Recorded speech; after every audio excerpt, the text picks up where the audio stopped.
let's take a look at our top selections.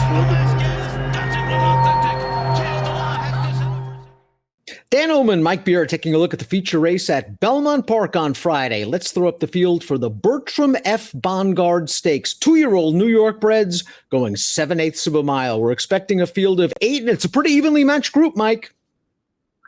It is an evenly matched group, Dan. I think the major players, it feels like, are all coming out of the funny side that they ran at Saratoga last time. Several of the main contenders were in that race, and it feels like those horses are the ones to beat, but there are some other interesting new faces in here. And it appears the pace setter for the funny side, the number 7, Looking for Trouble, might make the front yet again as we take a peek at the Time Form U.S. Pace Projector. Looking for Trouble, the number 7 Chicklet on the lead. The number 1 showed some speed last time out in a maiden race, however. That's half right, and he's stretching out a bit. He might be able to push the 7 early. Yeah, we'll see what he does from the rail. It's not like he has that many options, I guess. He's going to have to come out of there running, and he is going to have to deal with Looking for Trouble, the 7, who's a very fast horse. Let's watch the debut of the number 1, Half Right, who pulled off a 17-1 upset for trainer Doug O'Neill at Saratoga. This is an off-the-turf race at 5.5 furlongs, but he's taking control of this, and he is drawing off to win as he pleases. 62 Beyer speed figure puts him right in the hunt. Yeah, he ran well in this race, Dan. He showed good speed from the start. He contested the pace with a couple other horses, put them away. And he just kept going through the stretch and never really gave the closers a chance to catch him. I liked his debut. I realized it was scheduled for turf, and he was entered for turf. But he's got a very versatile pedigree. It feels like he could run on either surface, and I thought he ran legitimately well first time out. He won his debut at a gigantic price, as did his next-door neighbor in the gate, the number 2, Windy Nations, who scored this race at Monmouth at 33-1. It's a $25,000 maiden claimer, but he's in behind horses right now with some work to do. He did get some pace to run at, but once he gets the clear, he just reels in these leaders. Yeah, he runs by them pretty easily at the end here on his wrong lead the entire way. They did contest the pace in front of him, Dan. He got a really good trip in here. But he did run by them easily, and he won it clear at the end. We'll see what happens here. He's stepping way up in class after debuting for 25. I guess he was a private purchase out of that race. I doubt they paid a ton of money for him. I don't know why they would have bought this horse, but I guess we'll see what happens with Maker. But he's now in the Michael Maker barn, as you mentioned, and we've seen Maker really improve horses either first off the claim or first off the trainer switch in the past. Brooklyn Strong's up next. Let's watch his career debut. We'll give him some extra points. This race is at Delaware Park against maiden claimers. He's in the turquoise and blue, and I think 3 good things happened for Brooklyn Strong in this race. 1, he was the only first-time starter in a field full of experienced horses. 2, he's winning at the demanding distance of a 2-turn mile. And 3, he has a stretch fight, and he's up to the challenge. Yeah, he did do some good things in here. You're right. I liked quite a bit about his debut. And he rated very comfortably early. He never got to save any ground in that race, despite going a mile first time out. And he turned away the favorite in the stretch and just kept going. I liked his debut. He comes into New York for a very good trainer, and you don't have to worry about distance for him. We'll see if he can improve enough to beat this field. Our next 4 entrants exit the Funny Side Stakes at Saratoga, won by Thin White Duke. We're going to take a look at that race right now. And Thin White Duke is in behind horses as they turn into the stretch. He's in the white silks. He's looking for a seam, and he's going to get it.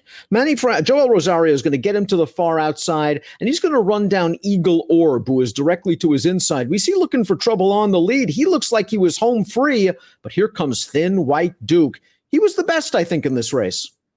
Yeah, I think so too. I mean, I guess at the end of the day, Looking for Trouble there, who was the 4, just didn't see out the trip, because you're right, he did look home free past mid-stretch there. He couldn't get there.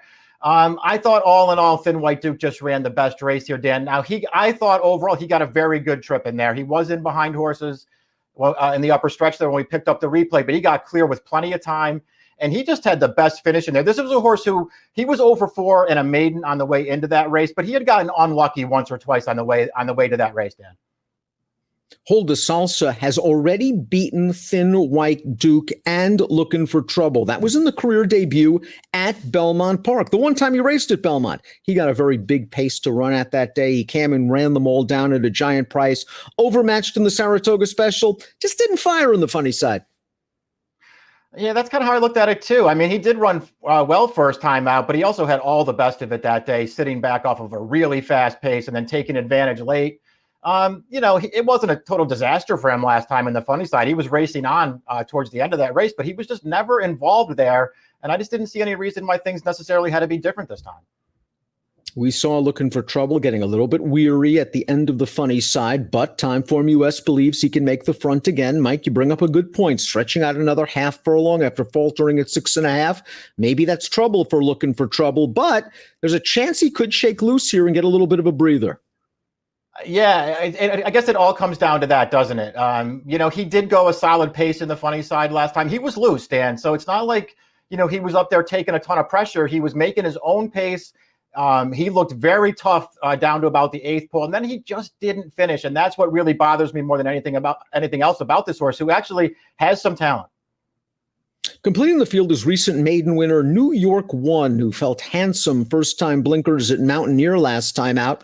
Let's watch that race against open maiden special weights. He's in the yellow silks turning into the lane. He's taking this over right now, and he's on his way. Major improvement in his third lifetime start. Going to have to improve again as he faces some pretty nice New York breds, but this barn is having a nice year, 18% winners. Yeah, big step forward in this race. He had a little trouble at the start of this race. He was wide around the turn, but you just saw there, he just took over from those horses and ran away. He was much the best that day, a big step forward. And now he's going to step forward again as he goes from 4.5 out to 7 furlongs. We take a look at our top picks for the Bertram F. Bongard Stakes. Maybe I'm making a classic handicapping error, and that last time was the time at a better price for Thin White Duke, but I just like the way he was in behind horses, very professional for a 2-year-old, got into the clear, ran him down. I don't think he'll have an issue with the 7, and I think he has the tactical speed to stay up close to the pace. I'll go with him, although he's likely going to be the favorite at post time. You'll take a swing with Half Right. Yeah, I don't disagree with your take on Thin White Duke. I think he's the horse to beat. I'm going to take a little shot with Half Right. I liked his debut. I liked him leading up to that race, Dan, and I liked the way that he ran first time out. Half Right should be a nice price for Doug O'Neill yet again. Mike's going 1, 5, 4, and 3. I'm going 5, 4, 7, and 1 in 100 grander. The Bertram F. Bongard at beautiful Belmont Park on Friday. Approximate post time for race number 9, 5:20 Eastern. Good luck.